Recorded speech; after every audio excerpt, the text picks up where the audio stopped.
So you're planning to move to Myrtle Beach, South Carolina. You've already made that decision, and now you're debating whether you should buy an existing home, which we often refer to as a resale, or if you should build a brand new home. People often ask me which is best for their specific situation and what the pros and cons are of each. So today I'm going to be reviewing over the differences. This way you can confidently choose the best option for your needs.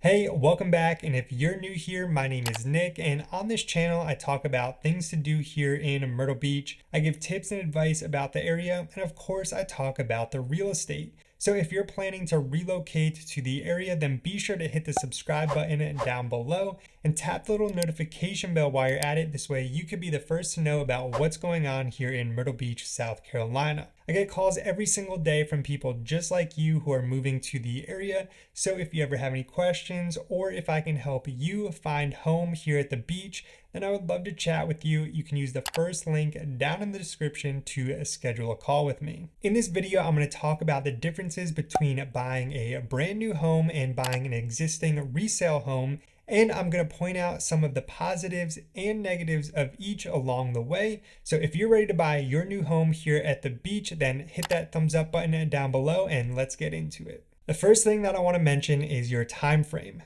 This is going to be one of the biggest factors to consider when deciding whether you should be building a new home or buying an existing home, because generally you're going to need a lot more time to build a home from scratch than you will to buy an existing home. If you're building a home from scratch, you will typically need at least 6 to 12 months and sometimes more depending on the situation, whereas when you're buying a resale home, that can typically close within about 30 to 45 days here in South Carolina. Now you might be able to find a spec home that fits your needs, that's close to completion, maybe a month or two out, which would allow you to buy a brand new home in that shorter time frame as well. The next difference between the two ties in with the first difference, and that is the chance of delays. When you're buying a resale home, the closing date is set within the contract, whereas with a new construction home, the closing date is more of an estimate. Building delays due to weather, lack of workers, and supply delays can easily add on weeks and sometimes even months to a build time. Builds can also go a little bit quicker than expected and can move up the closing date, though that typically isn't as common. Delays with resales can still happen, but there are much less variables at play, and typically the delays are not going to be as extended as with a new build. Also, the delays in a resale typically are not going to happen due to a seller issue. They're usually on the buyer side 9 times out of 10. I'm not saying that delays on the seller side do not happen, though it's again not as common. So if something's going wrong, you are typically the first one to know as the buyer. Next up, we have earnest money. With resales, the earnest money is typically around 1% of the sales price, though it is negotiable, whereas with new construction homes, the earnest money is going to be set by the builder, and depending on the builder, it's going to vary anywhere from between like $5,000 all the way up to maybe 5 or 10% of the total sales price of the home. Resale purchase agreements also have a termination fee, which is tied in with the due diligence period and again is negotiable and can range anywhere from $0 up to a few $100s, sometimes up to $1,000 or more, depending on the situation.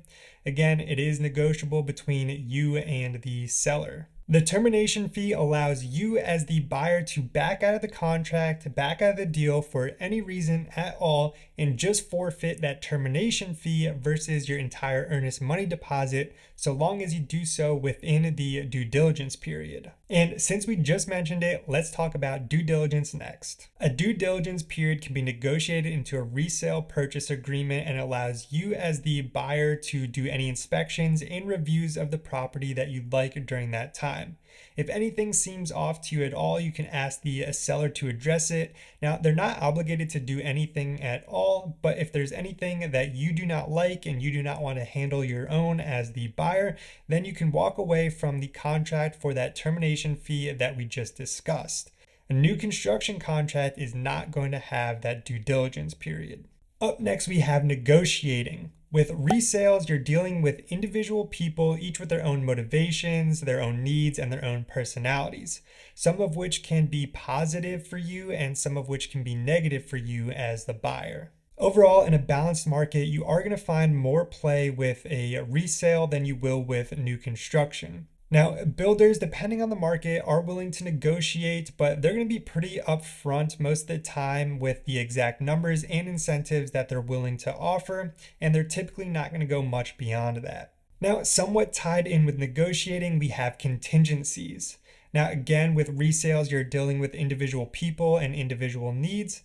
I've talked with some sellers who are very open to accepting contingencies to sell, and I've talked to some sellers who are dead set against it.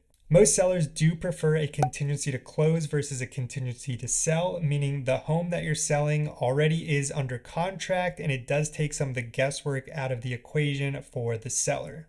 When building a new home, you often have a longer time frame as we discussed earlier, and builders understand that you have time to market, sell, and close that sale before your new construction home is completed. Lastly, I want to talk about the condition of a home. With resales, the home is lived in and the way people live varies.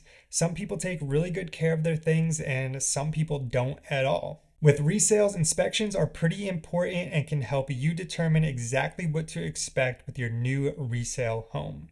On the flip side, with new construction, you know that everything is absolutely brand new. Now, this does not mean there are not going to be any issues, but typically there are some builder warranties in place to address any of those issues that might occur within a specific time frame. I did a poll on my channel a few weeks ago, and nearly 60% of people said that they preferred to buy a new construction home over a resale home.